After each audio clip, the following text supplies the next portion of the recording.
अस्सलामुअलैकुम दोस्तों, मेरा नाम डॉक्टर अली असगर है और आज की इस वीडियो में हम डिस्कस करने जा रहे हैं पोटेंशियोमीटर के टॉपिक को। पोटेंशियोमीटर के क्या-क्या इस्तेमालात हैं, आज की इस वीडियो में उसको डिस्कस करेंगे। पोटेंशियोमीटर के प्रिंसिपल को डिस्कस करेंगे और पोटेंशियोमीटर की पूरी डेरिवेशन और इसकी वर्किंग को भी हम आज के इस लेक्चर में समझने जा रहे हैं। तो आज के इस लेक्चर को शुरू करने से पहले एक मरतबा आपसे रिक्वेस्ट करेंगे कि अगर आपने अब तक हमारे इस चैनल को सब्सक्राइब नहीं किया, जो कि सिंध बोर्ड टीचिंग के नाम से है, तो काइंडली आज ही आप हमारे इस चैनल को सब्सक्राइब करें और साथ ही साथ बेल आइकन को लाजमी क्लिक करें ताकि हमारी अपलोड करदा तमाम इंपॉर्टेंट वीडियोस की नोटिफिकेशन आपको रिसीव हो सके। तो आइए हम स्टार्ट करते हैं potentiometer. A potentiometer is a three-terminal device consist of a resistance R in the form of a wire on which terminal C can slide। अब देखो भाई, पोटेंशियोमीटर एक थ्री टर्मिनल डिवाइस है, कंसिस्ट ऑफ रेजिस्टेंस R, इसमें एक resistance होगी R जिसे हम नाम दे रहे हैं, इन the form of wire on which terminal C can slide. अब देखो भाई किस तरह ये है, ये बाकायदा जो है प्रैक्टिकल में बाकायदा पोटेंशियोमीटर का बच्चों का प्रैक्टिकल भी होता है, लेकिन यहाँ मैं आपको समझाता हूँ। देखो ये पोटेंशियोमीटर हमारे पास, पोटेंशियोमीटर बेसिकली क्या होता है, एक बोर्ड होता है, ठीक है। उस बोर्ड पे क्या लगी हुई होती है, एक स्केल लगी हुई होती है ताकि हम वायर जो है ना उसको मेजर कर सकें। अब देखो स्केल का काम क्या है बताते हैं। अब देखो एक कंटिन्यूअस वायर होती है, देखो एक वायर होगी जो यहाँ से यहाँ गई, यही वायर फिर यहाँ से यहाँ गई, यही वायर जो है वो यहाँ से यहाँ जा रही है। अब देखो यहाँ ब्रेक है ताकि फिर रेजिस्टेंस का फर्क ना आए, तो एक वायर यहाँ से यहाँ गई, अब जो है वो यहाँ से फिर कंडक्टर मेटल का कनेक्शन आ गया, फिर ये वायर यहाँ गई, फिर ये वायर यहाँ से यहाँ आई, फिर ये वायर यहाँ से यहाँ आई। अब देखो भाई यहाँ अब जो है ना ये पॉइंट है, यहाँ से हम क्या कर सकते हैं, सर्किट को कनेक्ट कर सकते हैं। तो सर्किट पे यहाँ हमने जो है वो कनेक्शन किया, यहाँ हमारे पास जो है वो एक बैटरी को हमने क्या कर दिया, अटैच कर दिया। यहाँ हमारे पास क्या लगा हुआ है, एमीटर। एमीटर क्या करता है, करंट के फ्लो को चेक करता है। ये बैटरी है, यहाँ हमारे पास क्या है, रेजिस्टेंस है, रेजिस्टेंस लगा हुआ होता है और इसको हम सर्किट बी से क्या कर देते हैं, कनेक्ट कर देते हैं। अब ये की है, ये की क्या करते हैं, की को हम जैसे ही क्लोज करते हैं तो सर्किट ऑन हो जाएगा, की को जैसे ही हम ओपन करते हैं तो सर्किट क्या हो जाता है, ऑफ हो जाता है। यहाँ तक हो गया भाई। एक बोर्ड था, उस बोर्ड पे लगी हुई थी स्केल, स्केल पर फिर क्या था, यहाँ जो है वो वायर लगी हुई है, बहुत सारी क्या है, ये वायर है। अब वायर की जो लंबाई होगी ना, जितनी आपको पता है resistance is directly proportional to length, जितनी ज़्यादा वायर की लेंथ होगी रेजिस्टेंस उतनी बढ़ती जाएगी। तो अभी हम उसकी बात करेंगे कि रेजिस्टेंस कम ज़्यादा कैसे होगी। अब यहाँ इस सर्किट पे यहाँ ए टर्मिनल पर हमने एमीटर अटैच कर दिया, साथ ही साथ बैटरी अटैच कर दी, की अटैच की, रेजिस्टेंस अटैच की, और यहाँ इस रेजिस्टेंस को हमने बी टर्मिनल से जाकर अटैच कर दिया। अब जो वो ए टर्मिनल पर हमारे देखो ये वाली बैटरी है ना, ये मेन बैटरी है, ठीक है। अब इस पोटेंशियोमीटर की मदद से हमें जो छोटे छोटे वोल्ट बैटरीज दी जाती है ना, हम उसके पोटेंशियल डिफरेंस को क्या करते हैं, कंपेयर करते हैं। अब यहाँ फॉर एग्जांपल हमने एक छोटा सा सेल हमें दे दिया, कहता है शर्त ये है कि इस बैटरी के मुकाबले में ये छोटा होना चाहिए। आगे इसकी हम कंडीशन में भी बात करेंगे। तो पहली बैटरी थी, पहली बैटरी को हमने टर्मिनल ए से कनेक्ट किया, उसको हमने जो है वो गैल्वानोमीटर से कनेक्ट किया और ये वायर लिया, तो ये आगे झोंकी। झोंकी एक होता है ना, एक पेन की तरह डिवाइस होता है, जैसे ही इसको टच करेंगे तो सर्किट क्या होगा, मुकम्मल होगा और गैल्वानोमीटर हमें डिफ्लेक्शन शो करेगा। अब इसको आगे पीछे करके, आगे भी देखो, जैसे अगर मैं इसको यहाँ कनेक्ट करूंगा तो करंट कहाँ से गुजरेगा, करंट यहाँ से गुजरेगा, यहाँ से आएगा, यहाँ तक आएगा। लंबाई कहाँ से कहाँ गई, लेंथ जो है वो यहाँ से यहाँ तक गई, ठीक है। इसी तरीके से यहाँ अगर मैं बात करता हूँ, ये यहाँ तक आगे लेंथ। अब जो है वो जॉकी को अगर यहाँ रखूँगा तो अब की बार करंट को यहाँ से यहाँ और यहाँ से यहाँ तक जाना पड़ेगा। तो इसका मतलब लेंथ क्या होगी, बढ़ गई। जॉकी को अगर मैं यहाँ रखता हूँ, पेन की तरह होगा, यहाँ रखूँगा तो सर्किट मुकम्मल होगा, लेकिन करंट को यहाँ से यहाँ, यहाँ से यहाँ, यहाँ से यहाँ आना पड़ेगा। तो लेंथ क्या होगी, बढ़ गई। तो इसका मतलब क्या है कि इसकी लेंथ को कम ज़्यादा करके हम जो है वो रेजिस्टेंस को क्या करेंगे, एडजस्ट करेंगे। जैसे जैसे वायर की लेंथ जितनी ज़्यादा हम रखेंगे, रेजिस्टेंस क्या होगी, उतनी ही ज़्यादा बढ़ती जाएगी। अब जो वो यहाँ मैं थोड़ा सा बताता चलूँ, आगे थोड़ा इसके फंक्शन को भी हम पढ़ते हैं, लेकिन हम यहाँ तो potentiometer is a three terminal device consist of resistance are in the form of wire. अब यहाँ जो रेजिस्टेंस है वो क्या है, वायर की शक्ल में है, on which terminal C can slide. Terminal C है ना, टर्मिनल सी को हम क्या कर रहे हैं, स्लाइड कर रहे हैं ना पेन। ये सर्किट डायग्राम, इसकी सर्किट डायग्राम जो मैंने बोर्ड से आपको बताया ना। तो यहाँ ए और बी पर जो है वो क्या हो गया, उसके वायर की जो टोटल लंबाई थी उसको रेजिस्टेंस आर का नाम दिया, और यहाँ जो है वो हम सी पर जैसे ही उसको स्लाइड कर रहे हैं तो रेजिस्टेंस क्या हो रही है, कम और ज़्यादा हो रही है। अब इस पोटेंशियोमीटर के यूजेस क्या हैं, प्रिंसिपल क्या है, उस पर हम आके फिर इसके फंक्शन को पढ़ते हैं। It is use to compare the EMF of two cell. दो हमें अलग अलग बैटरी दे दी जाए तो हम उसके ईएमएफ को, उसके वोल्टेज को हम क्या कर सकते हैं, कंपेयर कर सकते हैं। It is use to measure the internal resistance of a cell. Battery के अंदर जो इंटरनल रेजिस्टेंस होता है उसको हम मेजर कर सकते हैं। It is use for accurate measure of potential difference across a resistance. और ये जो वोल्टेज को जो मेजर करता है ना, ये बिल्कुल एक्यूरेट करता है। बाकी जो दूसरे डिवाइस हैं उसके मुकाबले में पोटेंशियोमीटर जो है वो सबसे ज़्यादा एक्यूरेट है। It is use for accurate measure of potential difference across a resistor. Resistors के अराउंड जो वोल्टेज होता है ना, उसकी मेजरमेंट जो है वो पोटेंशियोमीटर की सबसे ज़्यादा अच्छी है। Principle of potentiometer. पोटेंशियोमीटर किस प्रिंसिपल पे काम करता है? It works on the based on the fact that the potential difference across any two points of a wire is directly proportional to the length of the wire. अब देखो भाई, ये जो है वो किस प्रिंसिपल पे काम करता है? इस work on the principle based on the fact. ये जो है वो एक फैक्ट पे काम करता है। The potential difference across two points of a wire. दो वायर है ना, वायर के जो दो पॉइंट्स हैं, two points of the wire is directly proportional to the length of the wire. जितनी ज़्यादा वायर की लेंथ होगी उतना ज़्यादा क्या होगा, पोटेंशियल डिफरेंस होगा। Which has a uniform cross sectional area and the constant current flowing through it. लेकिन शर्त है कि जो वायर है ना, वायर से क्या होना चाहिए, वायर का जो क्रॉस सेक्शनल एरिया वो यूनिफॉर्म हो, कहीं ऐसा ना हो कि मोटा हो कहीं पतला हो, ऐसा नहीं होना चाहिए। And the constant current flowing through it, और उससे गुजरने वाला जो करंट हो, उससे गुजरने वाला जो करंट हो वो क्या हो रहा हो, कॉन्स्टेंटली उससे जो है वो क्या हो, करंट जो है वो फ्लो हो रहा हो। तभी हमने एम मीटर और ये लगाया, अभी हम उससे बात करेंगे। ठीक है, अब यहाँ थोड़ा सा सर्किट से बताता हूँ, उसका प्रिंसिपल थोड़ा समझाने की कोशिश करता हूँ। अब देखो ये पोटेंशियोमीटर है ना, मान लो ये सर्किट हटा दो, तो क्या हो रहा था कि ए देखें, ए टर्मिनल था ना। अब देखो ये तो एक सिंपली एक वायर है, ठीक है। अब जो वो बी टर्मिनल जो है, बी टर्मिनल और ए टर्मिनल को कंसीडर करते हैं। ए टर्मिनल पे एम मीटर कनेक्ट किया, बैटरी कनेक्ट की कनेक्ट की, रेजिस्टेंस कनेक्ट की, और यहाँ इसको बी से अटैच कर दिया।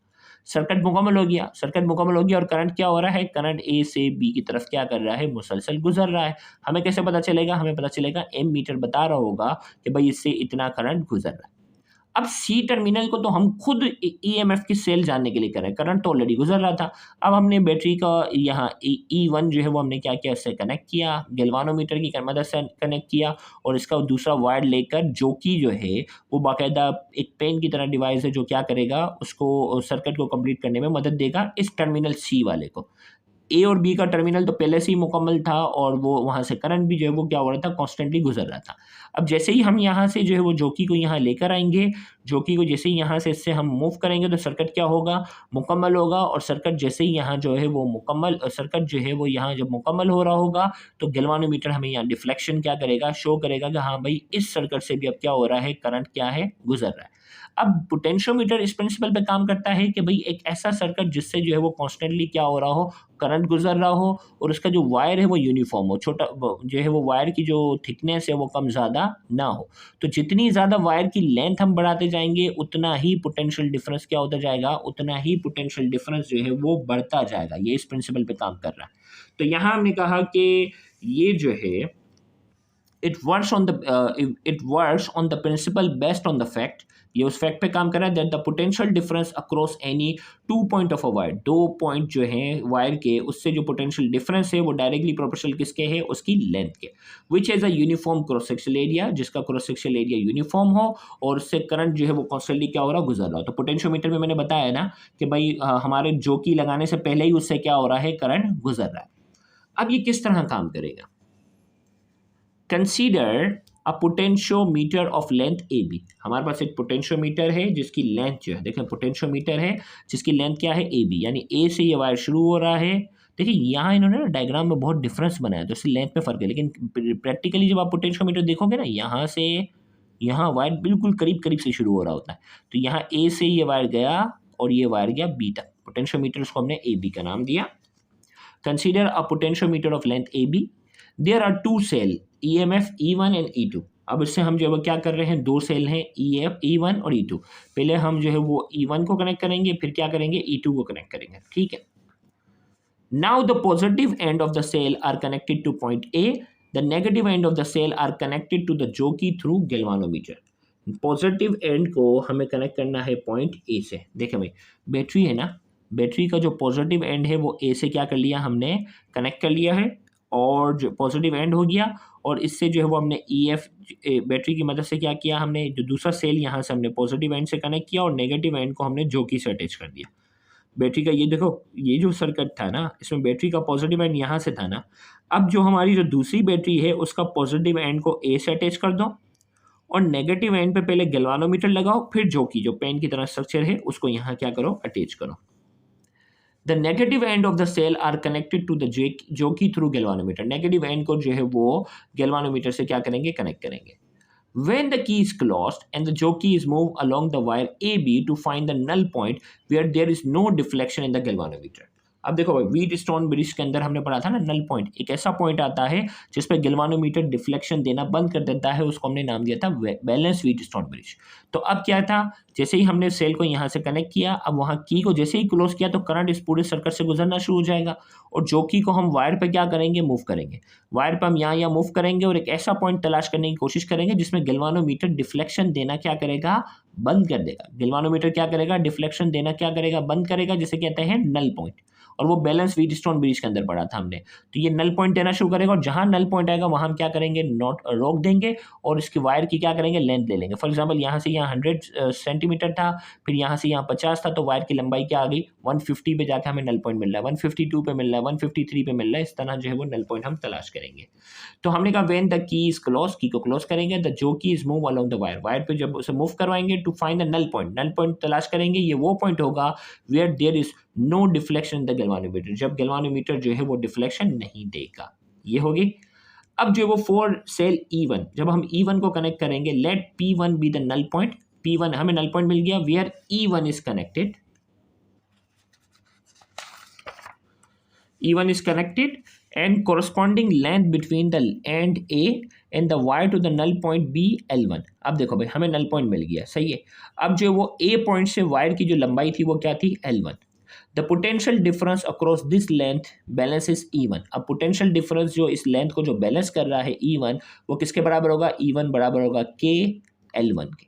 क्योंकि इसमें हमने प्रिंसिपल में क्या बात की थी कि जब किसी भी सर्किट से करंट जो है वो कांस्टेंट गुजर रहा हो, उसकी लेंथ जो वायर की लेंथ जो है वो यूनिफॉर्म हो, तो पोटेंशियल डिफरेंस जो होता है वो डायरेक्टली प्रोपोर्शनल किसके होता है, उसकी लेंथ के होता है। जितनी ज़्यादा वायर की लंबाई होगी उतना ज़्यादा क्या होगा, पोटेंशियल डिफरेंस होगा। तो ई किसके बराबर हो गया, के कॉन्स्टेंट है यहाँ, के is potential gradient of the wire, wire की जो पोटेंशियल ग्रेडियंट है जो कि कांस्टेंट है वो के से हमने रिप्रेजेंट की, E1 बराबर है के L1, इक्वेशन 1 का नाम दिया। अब जो है वो हम क्या करने जा रहे हैं, दूसरा हमने ले लिया E2 को सिंपली हमने यहाँ कनेक्ट किया, फिर नल पॉइंट हम तलाश कर रहे हैं जहाँ हमें गैल्वानोमीटर डिफ्लेक्शन देना बंद कर देगा, हम इसकी लेंथ नोट कर लेंगे। यहाँ से यहाँ 100 है, यहाँ से यहाँ फॉर एग्जांपल 70 है, तो 170 पे आके हमारा क्या हो गया, नल पॉइंट आ गया। तो फॉर एग्जांपल दूसरे के लिए हमने P2 का नाम दिया, हमने यहाँ for cell E2 disconnect the cell of EMF E1 को हमने डिसकनेक्ट किया and connect the cell EMF E2। अब भाई E1 को हमने डिसकनेक्ट किया और कनेक्ट कर दिया E2 को, E2 in the circuit, let P2 be the null point। P2 अब जो दूसरी वाली बैटरी का जो नल पॉइंट है वो P2 है। let L2 be the length between the A of the wire to the null point। और जो उसकी जो लेंथ थी ना, वायर और नल पॉइंट की जो लेंथ थी, वायर और नल पॉइंट की जो लेंथ थी उसे हमने नाम दिया है L2 का। देन वी हैव, अब की बार क्या होगा, E2 बराबर होगा K L2। अब यहाँ हो गया, यहाँ E1 बराबर था के L1 के, तो ये बराबर गया E2 बराबर के L2। इक्वेशन 1 को इक्वेशन 2 से मैं क्या कर रहा हूँ, डिवाइड कर रहा हूँ by dividing equation 1 and equation 2। Equation 1 बराबर है E1 बराबर है के L1 के, E2 बराबर है E2 के L2। के कैसे कैंसिल हो गया, E1 अपॉन E2 बराबर है L1 अपॉन L2। यहाँ तक पहुंच गया। As we measure the value of L1 and L2 we can compare the EMF of two cell. जैसे ही हमें L1 की फॉर एग्जाम्पल लंबाई 150 थी, इसी तरीके से L2 की लंबाई जो थी वो 170 थी। इसको डिवाइड करके हमें इन दोनों का रेशो क्या हो जाएगा, मिल जाएगा कि भाई इन दोनों के दरमियान पोटेंशियल डिफरेंस का क्या रेशो था। तो दोनों सिर्फ हमें लेंथ चाहिए, लेंथ को सिंपली डिवाइड करेंगे तो इन दोनों के पोटेंशियल डिफरेंस को भी हम कंपेयर कर सकते हैं रेशो की मदद से। फॉर एग्जाम्पल इसकी जो L1 की लेंथ थी वो 200 मीटर आ रही थी और इसकी आ रही थी 100, तो इसका मतलब क्या था, 200 डिवाइडेड बाय 100, इसका मतलब इसका वोल्टेज जो था वो डबल था इसके मुकाबले में। लेंथ से पता चल गया, ओके। नोट करके हमने कहा कि कुछ शराइत हैं, the wire should be uniform in its resistance must be high. Wire जो है ना उसकी थिकनेस जो है वो क्या होनी चाहिए, यूनिफॉर्म होनी चाहिए। ऐसा ना हो कि कहीं वायर जो है वो मोटा हो कहीं पतला हो, ऐसा नहीं हो, एक जैसा ही हो। और उसकी रेजिस्टेंस, वायर जो है ना उसकी रेजिस्टेंस क्या हो, हाई हो। ताकि करंट उसमें क्या हो, लिमिट में फ्लो करे। The EMF of the battery connected across the wire should be greater than the EMF to be compare. अब जो इस वायर पे जो करंट गुजारने के लिए जो हमने बैटरी कनेक्ट की थी ना, ये वाली जो मेन करंट को गुजार रही थी, उसका वोल्टेज जो है वो ज़्यादा होना चाहिए उन बैटरीज के मुकाबले में जिनको हम कंपेयर कर रहे हैं। जिनको कंपेयर कर रहे हैं उसके मुकाबले में क्या होना चाहिए, इसका वोल्टेज जो है वो ज़्यादा होना चाहिए। ये 2 शर्त हैं इसके लिए पोटेंशियोमीटर के। तो यहाँ जाके पोटेंशियोमीटर का टॉपिक जो है वो मुकम्मल हुआ। उम्मीद करते हैं आज के ये लेक्चर आपके लिए इन्फॉर्मेटिव होगा। Thank you very much. अल्लाह हाफ़िज़।